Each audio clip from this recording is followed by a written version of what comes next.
Hey team, this is Grant Collins, and welcome to the Basement Philanthropy Podcast, a podcast for micro-philanthropists who do not want to wait until they are rich or retired to create good with their money, regardless of the amount. On this episode, we're going to be talking about how you and your money matter. So let's get started.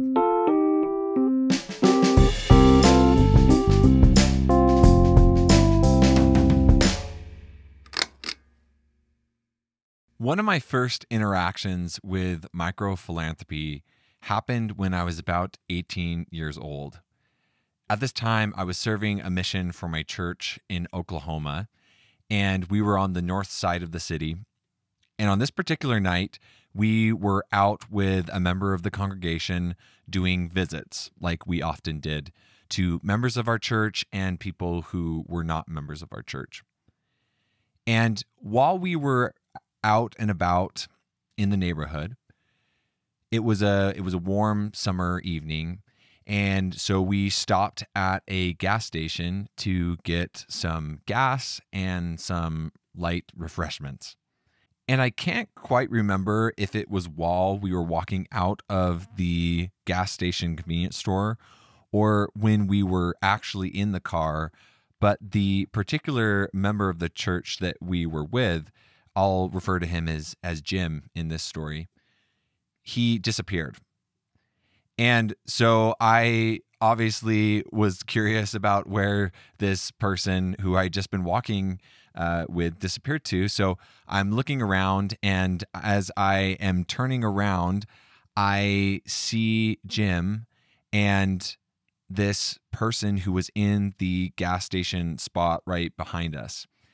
And this woman who was in this spot was clearly in a hard time of life. And what I mean by that is she was driving a old, beat-up minivan, and you could tell by the way that she was dressed and the way that she was acting that she lived a hard life.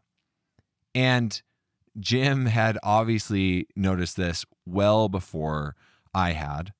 And the interaction that I saw was Jim putting his personal credit card into the gas machine and basically informing the woman that this tank of gas was on him.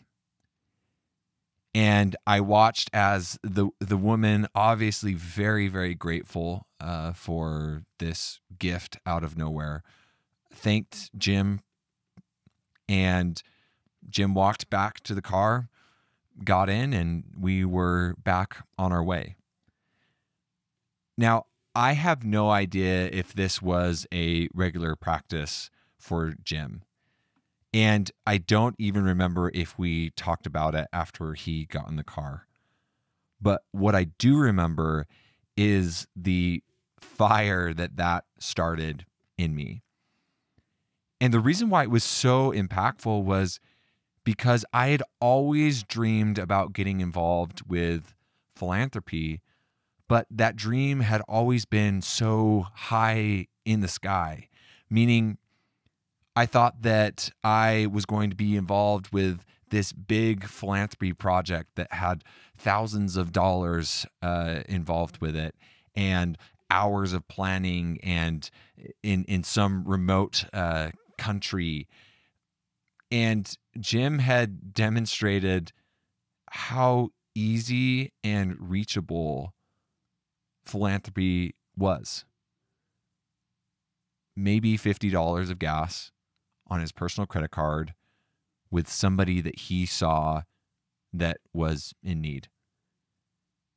And it broke down so many barriers and thought processes that I had around philanthropy and really paved the way for me to be where I am right now in my basement recording this podcast. A couple years later, I was in college, and it was the time of the semester that I needed to pick classes. And I was searching for an elective credit to fill up some space in my next semester. And I came across this course called Social Innovations. And as I read through the description, I read that it was going to be talking about the place that business and philanthropy collide together. And so this seemed like it was an interesting topic for me, and I decided to sign up for this course. That course was the next building block in my journey. And the reason why is because we actually had to do a project for our final in that class that implemented the things that we had learned that these different companies or organizations had implemented in our study of them over the course of the semester. And the project that we decided to do, the group and I decided to do, was to create a group dating service. And we were going to create activities that people could invite out their dates to, that was safe, well-planned, really exciting. As I began to have this desire to create Basement Philanthropy, one of the first people that I decided to reach out to was Rob Tonks, the professor of that class.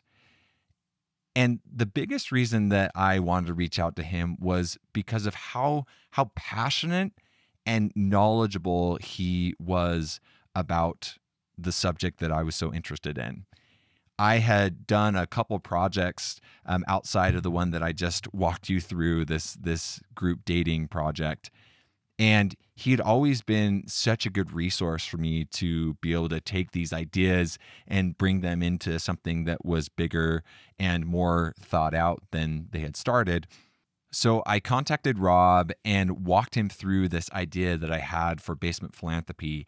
And he spoke into a couple things that have absolutely changed the way that I am operating Basement Philanthropy and personally approaching my life, and actually is where the title to this podcast came from, is from this clip that I'll share right now. Right. So much of what we get from our school systems, our political factions, our media, whatever else you want to throw in that bucket, to me, a big part of that message is, that you don't matter, right? Yeah. Unless you have these certain credentials or whatever. And so trying to combat that, I think, is really, really, really important. And I think it's interesting that you're sort of gravitating into the money sphere. I think my initial thought there is you're probably right that is the low-hanging fruit. And that's the one where maybe it's the idea that people just have to have more of an awakening that even small means can make a big difference. It can Yeah, that's right. Again, we put these conditions on. Oh, well, I'm not donating $1 million to something. It's like, who cares? Spend $5 and, buy lunch for a stranger on the street. And you know what? You're going to make a bigger difference in their life than this huge $1 million donation to, pick your charity of choice. Like, it's about the people, it's about the relationship, it's about the connection, it's about being human. And I think, starting small with the money actually is probably wise, in that I think it takes less convincing. It starts there, and then you can start to help people build beyond that to see where their time and capacity, skills, and energy can start to be leveraged. Hey, you know what? You got an extra $1 this week that you saved because, I don't know, whatever, you did some budgeting something, or I don't know what it is that people waste their money on these days, but there was some sort of hesitation about something frivolous. And so you've got this little extra thing to see that as a potential for doing good in the world, instead of just being like, oh, it's not enough. Like, your money is enough. You are enough, and your money is enough. Like, yeah, wow. Do something with it. And so I think that's really powerful, Grant. Like, just double down on that and really help people to see that they have sufficient. Like, there's just something about so much of the messaging around us that says you don't count. Huh. Unless, and that's where everyone just holds themselves back and says, okay, I'm not there. I'm not there yet. I can't do that. It's for somebody else. I'll sit on the sidelines. Like you say, it's a lot of the talk, right? I'll make sure that there's awareness. I'll share, I'll whatever, but I'm not actually doing anything substantive because deep down, I'm telling myself I can't, that I'm not enough. And that's just tragic, right? When I heard Rob break down why he felt like I should start with money, my mind was blown. And this is why. I started to realize that it is easy, because of what Rob talked about, the messaging that we are given on a day-to-day basis from a lot of different sources, for us to devalue ourselves, believe that we don't matter, that we're not enough, especially when it comes to making an impact in people's lives that are around us in our direct spheres of influence. But inherently, we see money as being valuable. And so even if we don't believe that we have any value, we see $5 that it can go and create something. Whether that is buying us a taco at Taco Bell or getting us into a concert or whatever it might be, that $5 has value. And so if we can start seeing that $5 has value outside of ourselves, outside of the things that we are doing on a day-to-day basis, and we start to experience that matters, that money is enough to create an impact in this world, then it is an easier step to start believing that we are enough.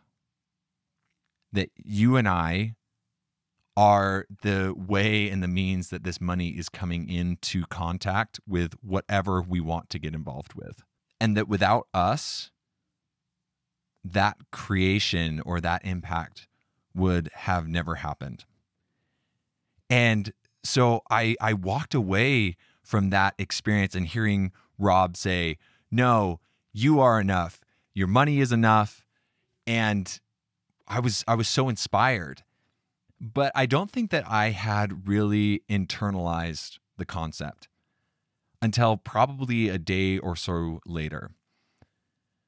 I don't remember exactly what I was doing, but I am a pretty skinny guy. And sometimes I look at myself and I don't feel enough when it comes to who I am. I don't feel muscular enough or tall enough or whatever it might be. And I remember those thoughts coming into my head. And all of a sudden, Rob's message came into my head at the same time. And since I had already experienced some of what we're talking about in terms of using my money and my influence and what I can create to do impact and to cause that to happen in other people's lives, I was able to talk back to some of the negative conversations that I was having with myself, the negative talk I was having, and say, no, like, I'm enough. I matter.